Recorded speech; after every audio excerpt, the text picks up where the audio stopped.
Run away already. Good morning, everybody. My name's Ray Cooper. I work for London Fire Brigade, and I'll do this presentation with my colleague, Kevin Goggin.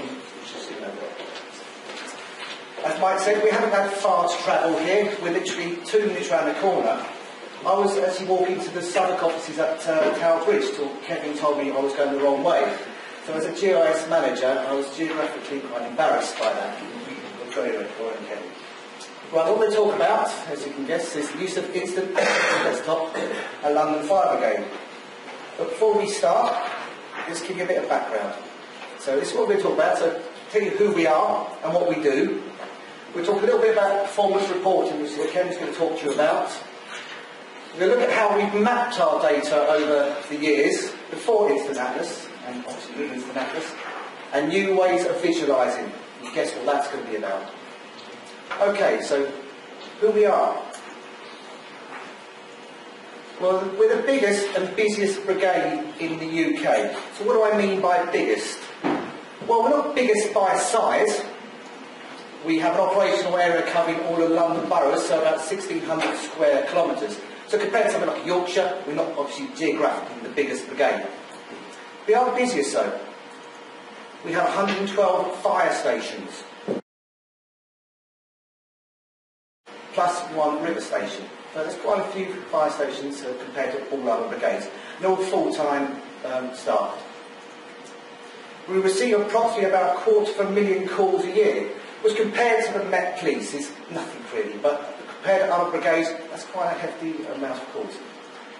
In fact, we're the 3rd largest firefighting organisation in the world, after New York and Tokyo. Tokyo and New York. Okay, so what do? You think that'd be quite obvious, wouldn't you? We deal with fires and other emergencies. There you go, there's a picture of a fire for you. What do I mean by other emergencies? Well, something like that. Doesn't happen very often, but gives a point that we deal with not just fires. It could be automatic fire alarms, it could be flooding in buildings, and so on. We also do things like enforce fire safety laws, so regulatory fire safety, enforcing regulations in premises where there's a population of people. We also give advice about fire safety, so instead of just reacting, sort of try to do preventive measures, like speaking to young children in areas where there's problems with starting fires. We have a fire setting initiative and lots of fire safety literature that we post out to people. We also do a lot of things with emergency planning and event planning. So if there's a big event, we need to be prepared for whatever happens at an event. Other things we do is business intelligence. So we have all this information about fires and incidents, and we take that and we analyse that, and it helps us inform in decisions when it comes to advice about fire safety and other initiatives. On the subject of business intelligence, I'm now going to hand over to my colleague, Kevin, to talk to you a little bit about performance reporting. I'm terrified of these microphones. Can everybody hear me? Yep. Right.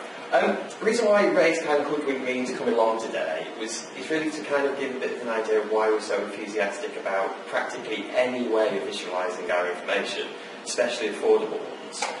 So I'm not going to kill you by PowerPoint, and thankfully this is small enough for you not to notice any mistakes I've made. But because we're an operational organisation, we have lots and lots of systems, so we can run on a day-to-day basis.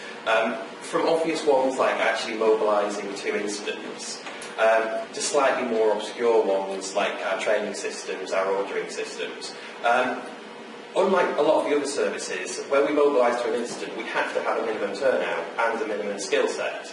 So what we have is very quickly a data-rich situation where our firefighters and administrative staff are entering a lot of information on the systems and have a huge expectation of what they'd like back out. I've put a few names of the systems up there. They're the biggest ones. I think between them, I don't know how many million records there are, but millions and millions. Other things in there, we've got station diary, which every fire station basically has a way of recording what it does, where they go. All of this information is put into a very well-built and quite well-organised data warehouse, which never ever crashes, it never ever gets unplugged or mistakenly put on the wrong server. So the data is always freely accessible to everybody. Just a quick point. Faranol is our community safety system. Anybody got an idea why we call it Faranol? That's terrible. If anybody knows, get a prize at the end. Ooh. That's in one book, maybe.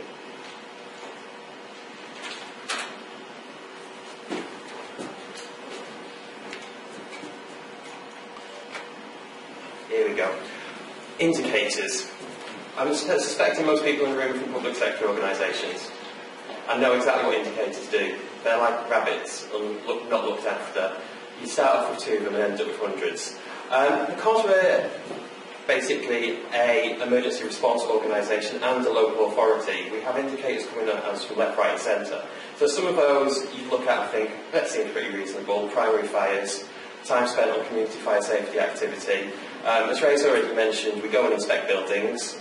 We're all mandated to do these. Attendance times, LAS, the Met Police have to have similar ones. I put false alarms on there as well.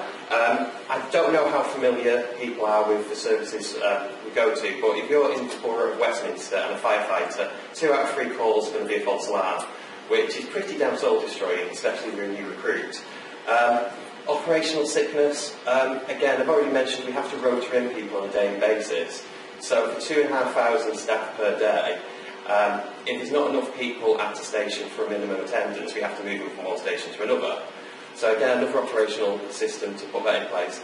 For one at the bottom, invoices paid in 30 days, again, it's a directive from the GLA, so something else we have to monitor and have a system in place to do. So all of, how many indicators do we have nowadays? It's about 180, 200. You should know. I get lost after that. So each one of these has to be reported on. Behind me I have that very, very dry, very dull graph of primary fires. So somebody in my team basically spends their entire life reporting on this information.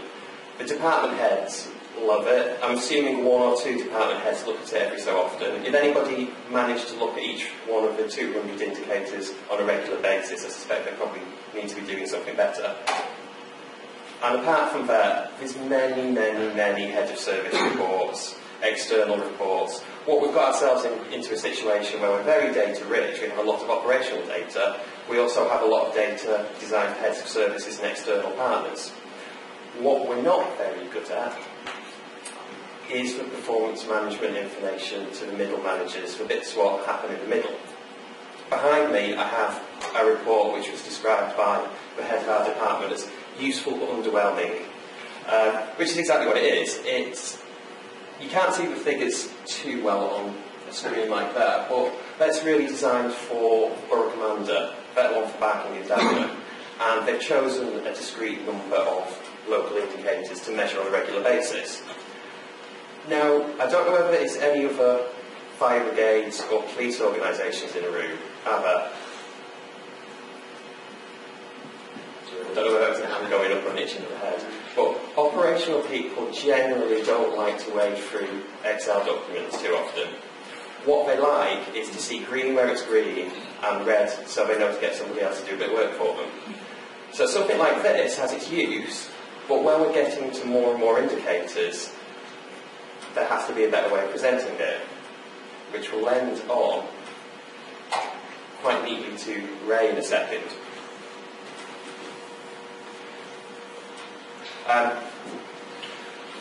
The other thing about the data we present is basically we've always had an issue pitching the information people want with what their job is.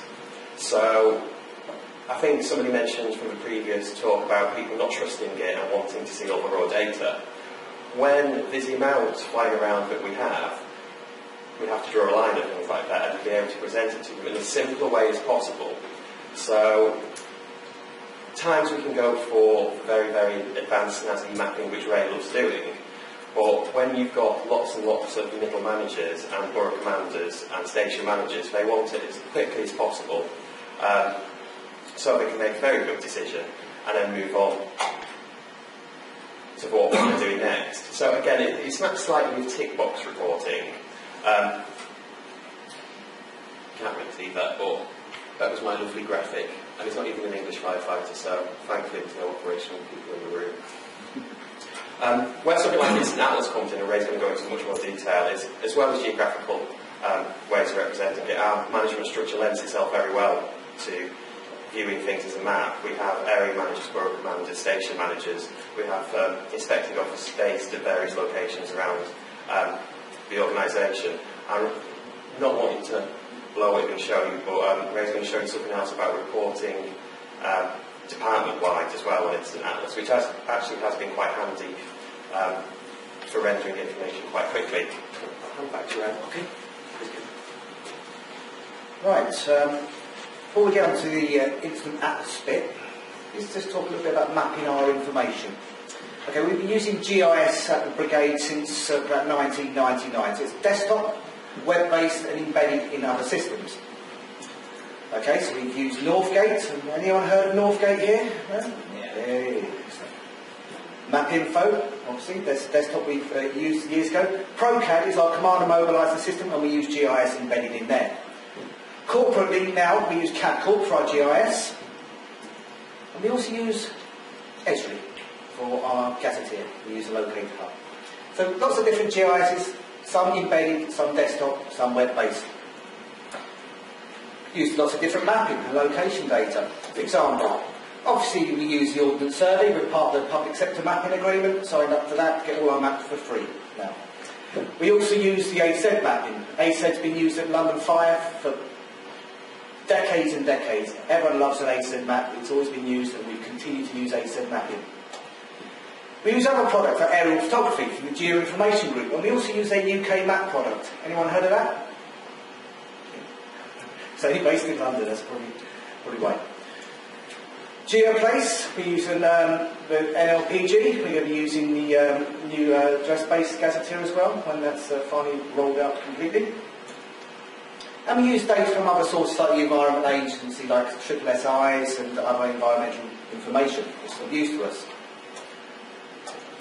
Okay, there's a picture of a map. Anyone know which borough that is? Oh, well done. And that's just a simple map using taking instant data and showing them as dots. One way of visualising our data. Very simple. We can also visualise it as a hotspot, which we had before as well. And as a thematic map. All very well, all done in our corporate GIS, published out on our web-based GIS, which looks like this, which is called iMapping. So we're going more for that theme data there. It's fairly easy to use, but we wanted a new way of visualising our data. Something that's simple and powerful. Something that's responsive, intuitive. Something that provides just more than just a map. Do you know where I'm going with this? InstantAtlas desktop was purchased in 2010. Very, very simple tool. The purpose of InstantAtlas for us was to display the monthly statistical bulletins that Kevin explained all that performance information. We wanted something very, very simple. We saw with the GLA, very, very similar format we've got for the data there. We have our legends, we have our map, we have our data on the right-hand side, and we have a bar chart and time series chart. Had to be simple. We haven't used any background mapping. There's no need. They don't need to see that. We're reporting on boroughs, we're just showing boroughs. We could report on wards. Show wards we wanted to. As Kevin said, we've taken those performance indicators, and there's quite a lot there. Various different things like primary fires, there's alt fires, there's dwelling fires of different types. So each one will be clicked on and provide a different map. As I say, click on the borough. We've got a London average there, so you can do easy comparison between the data. This is what borough teams want. This is what borough commanders want. Divisional commanders, even up to the chief. Nice and simple, and visualisation of our performance information from the dry, static, very useful spreadsheets to something which is easy to understand. We've looked at other ways of using InstantAtlas, not just in a map thing. One thing we're looking at the moment is for a future use, taking a departmental structure chart. So all the different, I mean, you can't see it there, using all the different departments up to the chief, all the finance. And what we're going to do is use InstantAtlas to sort of colour code that so we can see performance information between departments. Still in early days yet. We haven't gone that far yet, have we, Kevin? Not that far. No, not far at all. So it's a prototype moment. It's trying to sort of give the point across that we can use InstantAtlas more than just to show maps, to show something like a structure chart. Thank you for listening.